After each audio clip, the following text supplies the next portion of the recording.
Hey guys, this is BC and you're watching Science Fiction and Gaming. Today we'll be discussing my Ruger Airhawk.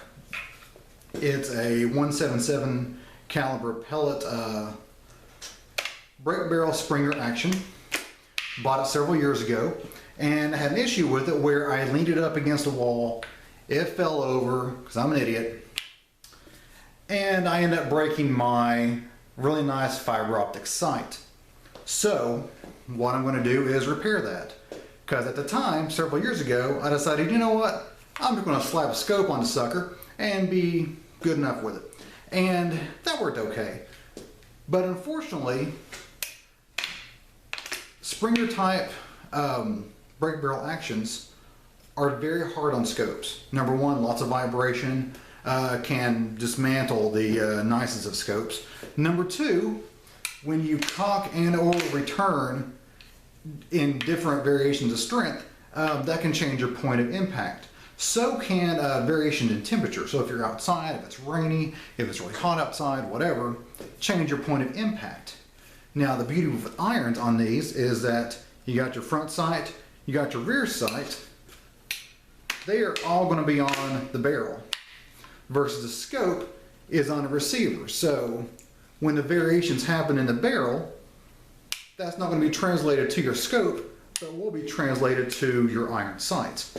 So that's what I'm going to go back to, and you're going to watch me try to repair my front fiber optic sight. The tools I'll be using today, number one will be some epoxy. This happens to be Loctite, but any epoxy will do.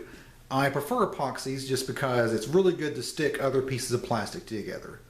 That's my go-to. For the fiber optics, I bought this at Walmart, I think for about 10 bucks. And it's the Winchester shotgun sight kit. It's got several different colors and sizes for shotguns, but basically the actual fiber optic itself is the same size, just two different colors. So I'll use that, and I'll have spares to when I'm an idiot again and break the front sight again.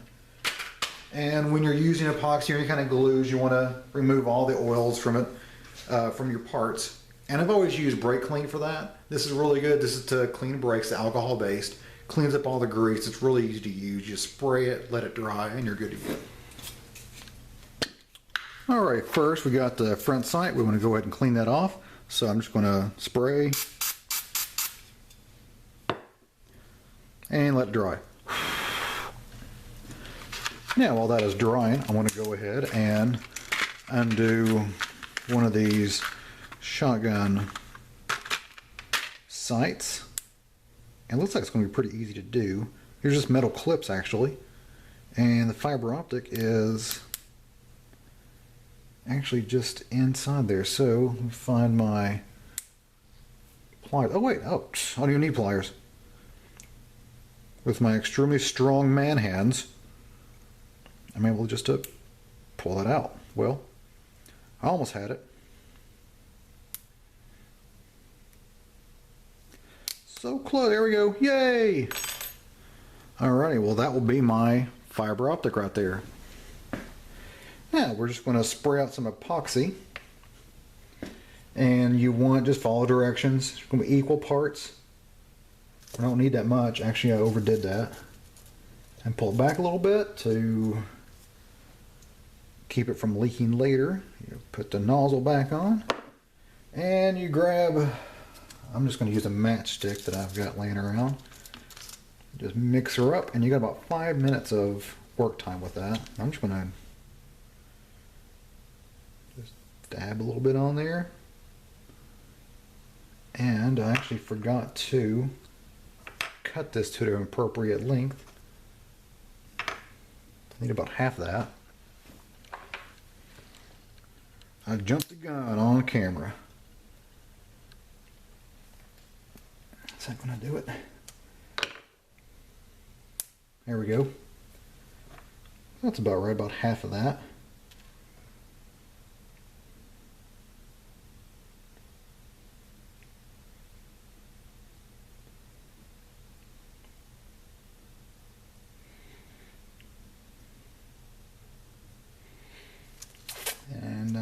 take a little bit more and just kind of encapsulate it there. My knife just to clean it up a little bit.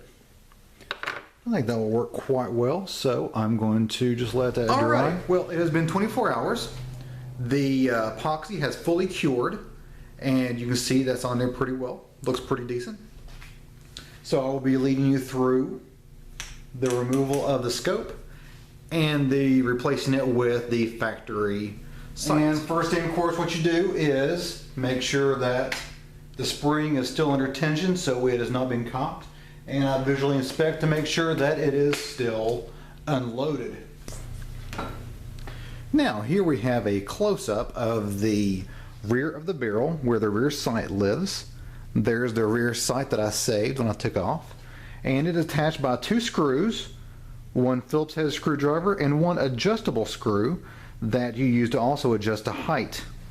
This whole thing is spring loaded, so I'll go ahead and there we go. Put that in there. That'll help line up everything for my Phillips head screw. Where's that at? There we go. And go ahead and put that in here. And a magnetic screwdriver is probably the best thing ever invented for humankind. There's a little place right there that actually fits right in there. So this is always going to be lined up. Pretty smart. And it takes, I believe, a 2mm. I don't know what the size is. It's tiny. It is a tiny metric, and that's all I know. That's pretty much it. Boy, that looks really, really fragile right there. It is fully cured, but I will be getting a side hood to put on that because I'm going to drop this thing again. There's no doubt about it. Now let's test her out. Sighted in, you can tell, you can see here. About 25 shots or so. I ended with the bottom middle target there. Not bad. Actually, it doesn't look too bad either. Look at that. Not bad at all. Okay, well, I'm going to show you some shots here on target, and that should be about, I think it's about 7 meters. So we'll see how that target. I taped a penny to it for reference. Again, this is at 7 meters. That's actually my silent pellet trap that I have. I made it out of an electrical box and duct seal.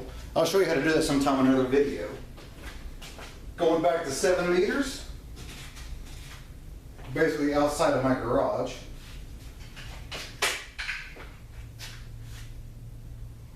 Center target.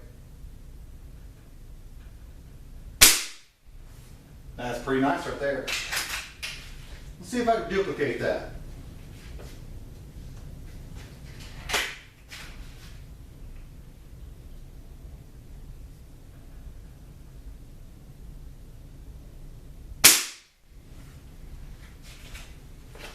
Oh, right above it. I think that was me though.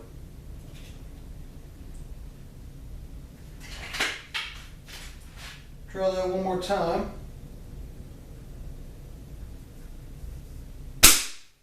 Nice. This is all offhand. See if I can take out Mr. Lincoln there. Goodbye, Mr. Lincoln. I enjoyed your movie. Well, as you saw, I was able to increase accuracy by removing the scope and putting on the iron sights that originally came on my Springer break barrel air rifle. And check out that penny. Mr. Lincoln this time was only maimed, not actually killed, so he actually served his full term. That's pretty good. Now, if you have any questions, comments, suggestions, please leave it in the comment section below. And go ahead, if you like what you saw, give me a thumbs up that you liked it. And go ahead and subscribe because I'm going to be doing all kinds of these things in the future. Hopefully about every Wednesday I'll be putting out a video. See you guys.